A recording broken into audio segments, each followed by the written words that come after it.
In my previous video, I discussed how to find the inverse of a square matrix using the determinant. I wanted to just highlight another option, which is totally viable, and it is something that you can use if you prefer not to use the determinant to find the inverse of a matrix.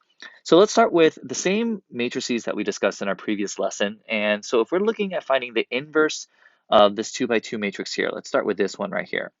And instead of using the determinant, what we're effectively going to do is we're going to create an adjoint matrix and just use Gauss-Jordan.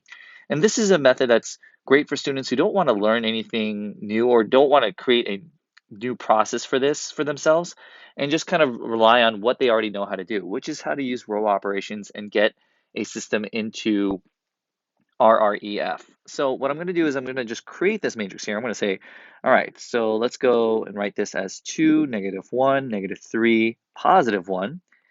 And on the right side, what's going to be enjoined is a matrix that is already in RREF, or reduced row echelon form. So it's going to look like this. And I'm just going to go ahead and actually just make that a little bit smaller so I have some space to work with. Okay. So what you're effectively going to do now is you're going to do a set of row operations to try to get this matrix here, this matrix here, into RREF. And in the process of doing these row operations, you're going to end up transforming these values. And that matrix that results there is going to be your inverse matrix. So let's do that.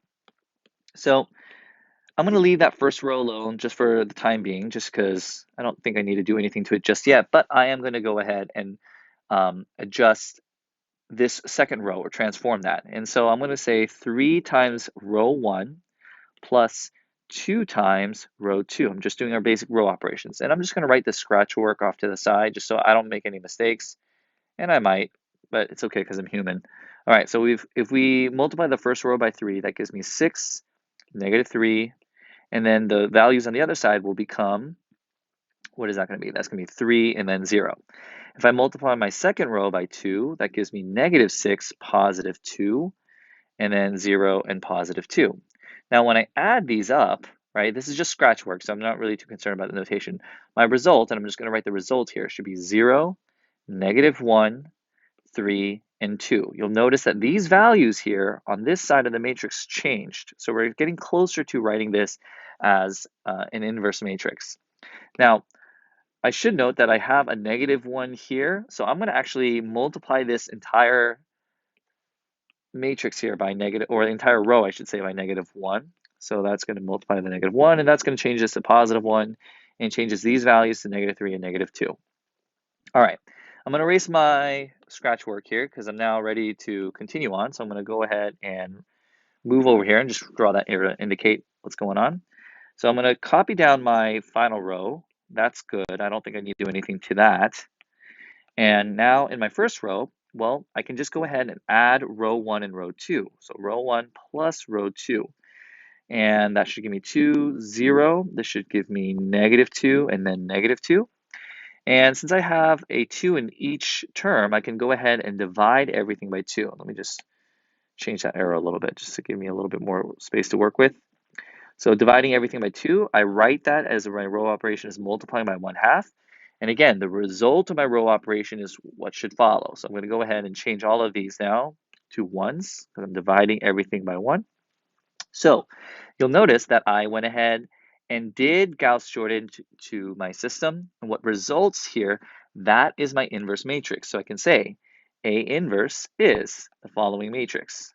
Oops, not A inverse is -1, -1, -3, -2. And if you check that with what we got in our previous lesson, you should see that we got the same exact inverse. So we're pretty sure we did that right. And the process here is just using Gauss-Jordan elimination to do that. So if we compare that with what we just learned previously about how to find the inverse using the determinant, you may or may not have some opinion on which method you prefer. But let me go ahead and do the same problem that we did. So I'm going to take this matrix here, and this again is from our previous lesson. So I'm going to go ahead and take the same matrix, and I'm going to use Gauss-Jordan here to find the inverse of this matrix this way.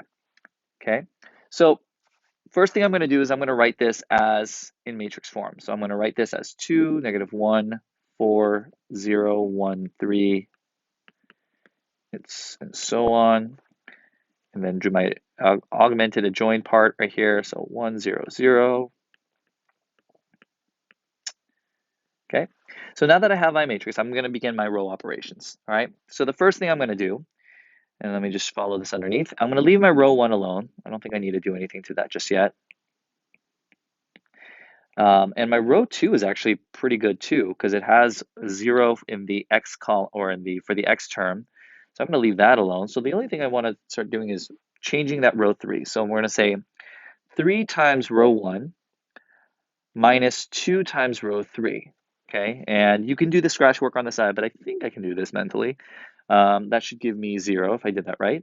And this should give me positive 1, 10, 3, 0, negative 2. All right, so now that we have that, moving on to my second, we got 2, negative 1, 4.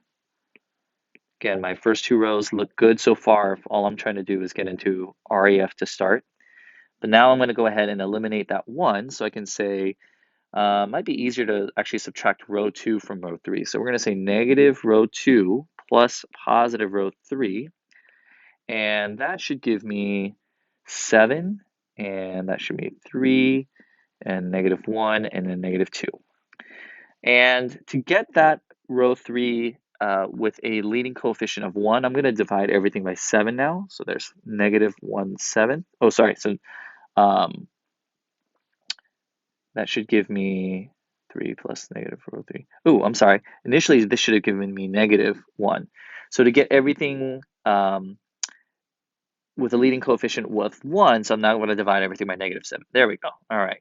So if I divide everything that's going to give me positive 1. This becomes 3/7. Um, this one should be 7, 7. Okay, pretty sure that's right. I may have made a mistake earlier. I apologize for that. So hopefully I've adjusted that now. Okay, so now I'm in REF. So I'm ready now to go ahead and start eliminating these. What I'm going to try to eliminate are these terms, make those zeros. Okay, so that's my goal. So I'm going to bring down my third row since that is locked in. I don't need to do anything else to that. But I'm going to now go, let's see here. Let's go ahead and do negative 3 times row 3. Let's go negative 3 times row 3 and add that to row 2. So that should give me 0, 1, 0. And that should give me then negative 9/7, positive 3. Oh, sorry, that would be a positive 3 plus 7/7, so that's 10/7. And then we're going to go negative 3 times negative 3, and then that should give me 6/7. So you're starting to notice, yes, I am indeed getting some fractions here. So I should have probably given you a trigger warning here. It is going to get a little gnarly, but I promise you it will be fine. It'll all work out. Okay. All right. So now finally we need to, well, not finally, we actually also now want to get rid of that 4 or eliminate that 4 in the third column. So we're going to go negative 4 times row 3 plus row 1. And that should give me 2, negative 1. Those aren't going to change. This becomes a 0.